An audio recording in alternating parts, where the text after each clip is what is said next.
Un circuito, en el caso de corriente continua, es un conjunto de elementos activos, generadores y pasivos, típicamente resistencias y receptores, unidos por hilos conductores que vamos a considerar sin resistencia. Los condensadores pues tienen una utilidad limitada en los circuitos de corriente continua, ya que durante el proceso de descarga y carga del condensador actúan como un cortocircuito, dejando fluir la intensidad con resistencia pues prácticamente cero, y una vez que está cargado pues actúan como un circuito abierto con resistencia infinita, como visteis en los procesos de carga y descarga de un condensador en serie con una resistencia en el laboratorio. Sí que tendrán interés los condensadores en los circuitos de corriente alterna, como veremos en el tema 11. El objetivo es calcular la intensidad y la diferencia de potencial en cada parte del circuito, lo que se denomina resolver el circuito. Veámoslo con un ejemplo. En un circuito, un nudo es un punto en donde confluyen 3 o más hilos. En este caso tenemos el nudo E y el nudo B. Una rama es una parte del circuito comprendida entre dos nudos. Tenemos 3 ramas, la rama central EB, la rama izquierda EBFE y la rama derecha BCDE. Una malla es cualquier contorno cerrado. Tenemos 2 mallas interiores, esta malla 1, esta malla 2 y una malla exterior, que en principio no vamos a utilizar. La intensidad que circula vamos a distinguirla si circula por una rama o por una malla. Si circula por una rama vamos a denotarla con una letra I mayúscula. I su 1, I su 3, I su 2. Mientras que las que circulan por la malla vamos a denotarlas con una letra I minúscula. I su 1 e I su 2. Como vemos, estas intensidades de rama y de malla pueden coincidir. Por ejemplo, aquí está coincidiendo la intensidad de malla 1 con la intensidad de rama 1. Lo mismo en esta parte del circuito. Coinciden las intensidades de malla y de rama. Las leyes básicas que nos permiten resolver un circuito se denominan leyes de Kirchhoff. La ley de los nudos nos dice que en un nudo la suma de las intensidades que entran es igual a la suma de las intensidades que salen. Este resultado es una consecuencia del principio de la conservación de la carga. En un nudo, la suma de la carga que entra tiene que ser igual a la suma de la carga que sale. Si dividimos esta expresión por el tiempo, obtenemos la ley de los nudos. ¿Cómo se refleja esto en nuestro ejemplo? Pues en el nudo E, las que entran son I su 1 e I su 2 y sale I su 3. Y en el nudo B, pues es la misma ecuación. La segunda ley de Kirchhoff, ley de las mallas, nos dice que en una malla la suma de caídas de potencial es igual a cero, una consecuencia del principio de conservación de la energía.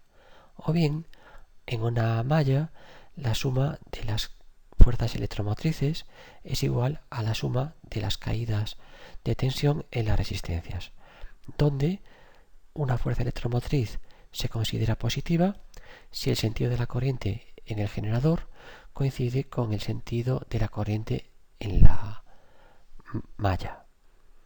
Sentido de corriente en generador definido siempre en el sentido de el potencial menor al potencial mayor, en cualquier caso. Mientras que la caída de tensión en las resistencias se considera positiva si la corriente de rama coincide en sentido con la corriente de malla correspondiente.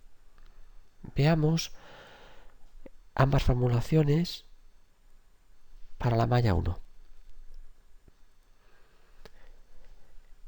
En esta ecuación observamos que estamos restando, sumando los potenciales de los diferentes puntos de la malla y por supuesto esa suma es cero. Si agrupamos las diferencias de potencial en las diferentes zonas de esa malla, identificamos cada una de ellas con su valor correspondiente, obtenemos lo siguiente. La diferencia de potencial entre el punto B y el punto A es una caída de tensión en la resistencia R1. Es igual a la corriente que circula, que es I1 por R1, con valor positivo porque la diferencia de potencial va en el sentido de la corriente. La diferencia de potencial entre el punto A y el punto F es la caída de tensión debido a la circulación de una corriente por un hilo conductor que tiene resistencia cero. Por tanto, es una diferencia potencial cero. La diferencia potencial entre el punto F y el punto E tiene dos contribuciones. Por una parte, la fuerza electromotriz del primer generador, epsilon 1. En este caso, esa fuerza electromotriz es negativa, puesto que el punto F está a un potencial menor que el punto E, que está a un potencial mayor. Al mismo tiempo, la caída de tensión en la resistencia R1 es positiva, porque la corriente I1 va del punto F al punto E. Y por último, la diferencia potencial entre E y B tiene dos contribuciones. La fuerza electromotriz del generador 3, que vuelve a ser negativa, puesto que el punto E está al potencial menor y el punto B al potencial mayor. Y la contribución de la caída de potencial en la resistencia interna R3 es positiva, puesto que la corriente va de E a B, que es la diferencia potencial que estamos calculando. Si agrupamos en un miembro las caídas de potencial y en el otro las diferencias de potencial, obtenemos la ecuación que ahí veis. ¿Cómo se resuelve entonces un circuito de corriente continua? Pues utilizando estos pasos tan detallados que veis aquí. Cuando uno tiene cierta experiencia, pues alguno de ellos se lo puede saltar. Los circuitos de corriente alterna que veremos en el tema 11 se van a resolver con un método similar, utilizando en ese caso números complejos como herramienta matemática. Lo primero que hacemos es definir las intensidades de rama y de malla, con un sentido en principio arbitrario. Si nos equivocamos, obtendremos una intensidad negativa al final, que nos indicará que nos hemos equivocado en esta hipótesis de inicio. Aplicaremos la ley de los nudos, obteniendo n-1 ecuaciones independientes. Obtendremos relaciones entre intensidades de rama y de malla, pues en la figura a veces ya se ve, por ejemplo, ahí se ve que la corriente I1 mayúscula coincide con la corriente I1 minúscula, pero si no, utilizamos la ley de los nudos, aplicamos la ley de las mallas para las mallas interiores, sustituimos las relaciones entre intensidades de rama y malla en las leyes de las mallas para obtener m ecuaciones y resolvemos el circuito para obtener las intensidades de malla. Una vez que tenemos las intensidades de malla con las relaciones entre malla y rama, obtenemos las intensidades de rama y entonces ya podemos pues calcular cualquier incógnita que queramos saber del circuito, la potencia del generador, la potencia disipada en las resistencias o una diferencia de potencial. Finalmente, aquí tenéis la prueba voluntaria de teoría de este tema que podéis integrar si queréis en unos días a través de un ejercicio de FITIC. Se corresponden con dos cuestiones que pusimos el año pasado. Para resolverlas, pues podéis hacer uso del documento Soluciones Pruebas Voluntarias de años pasados.